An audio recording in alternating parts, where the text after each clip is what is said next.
એક નટબોલમાંથી ટકી છે આપણી જિંદગી.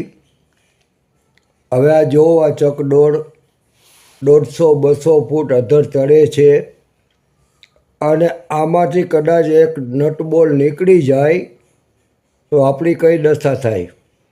આપણા તો રામ રમી જાય. અને આમ જોઉં તો હમણાં મુંબઈમાં એક બોટ પલટી મારી ગઈ, 30 માણસ મરી ગયા. રાજકોટ ગેમ ઝોનમાં કેટલા બધા માણસો મરી ગયા. મોરબી ઝૂલતા પુલમાં કેટલા બધા મરી ગયા. આ બધું શું છે, જ્યારે એવું બને ત્યારે બધી સરકાર આમ કરશું ને તેમ કરશું ને આ ને તેને, પછી 4-6 મહિના થાય એટલે બધું ભૂલાઈ જાય. પાછું રાબેતા મુજબ બધું ચાલુ થઈ જાય અને માણસો પાછા બધા જવા માંડે. ખરેખર આપણા બાળકોનું હિત આપણે વાંચવું જોઈએ અને આવા ચકડોળ ને ગેમ ઝોનથી ને દૂર રહેવું સારું છે. બચપન તો આપણું હતું.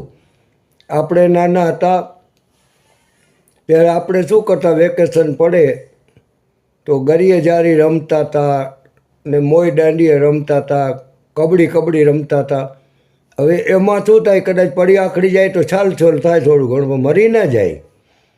અત્યારે બધા આ એવા નીકળ્યા છે ચકડોળ ને બકડોળ ને આને તેને, તો એમાં તો કદાચ એક બોલમાં એક નટ નીકળી ગઈ તો પૂરું થઈ જાય, આપણા 100 વર્ષ પૂરા થઈ જાય. ખરેખર તો ભૂલ આપણી જ કહેવાય કે આપણે જવું જ ના જોઈએ. ભલે ને ચકડોળ બનાવીને ઘૂમરા ફેરાવ્યા રાખે, કારણ કે આ લોકોને પૈસા બહુ મળતા હોય. એટલે એટલા બધા પૈસા મળતા હોય ને એટલે એ જીકા જ રાખતા હોય. આપણે ના જવાય કે આપણે ભલે એકલા ફેરાવ્યા રાખે, આપણું શું જાય છે. આપણે મોય દાંડી અને ગરિયા જારી